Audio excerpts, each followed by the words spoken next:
According to the minister, there are a number of areas in which persons reside but do not have ownership of that space.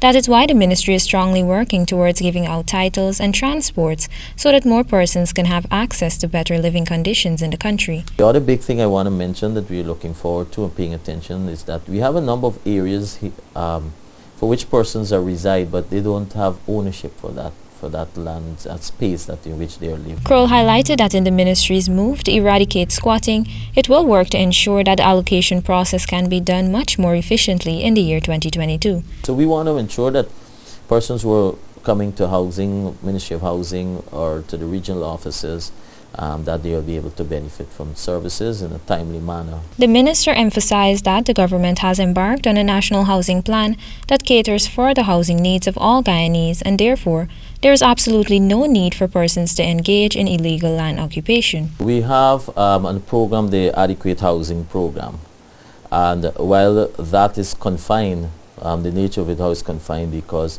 that is being funded through the IDB. He explained that the program will result in squatting being dealt with in a more structured way, taking into consideration the increased number of squatting settlements across the country, which amounts to about 231 areas.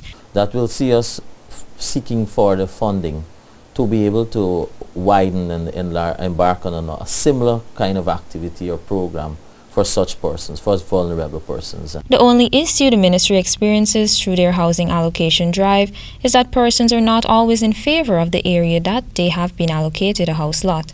The minister, however, explained that lands are usually allocated based on the area they are available in. The only challenge sometimes is that persons, when you're making the allocation, because the land is based on where the lands are available, that's where you do the allocation. So sometimes people think that, you know, they're custom, they want a particular area or they want very close to somebody that they know. Reporting for HGP Nightly News, Alana Nadir.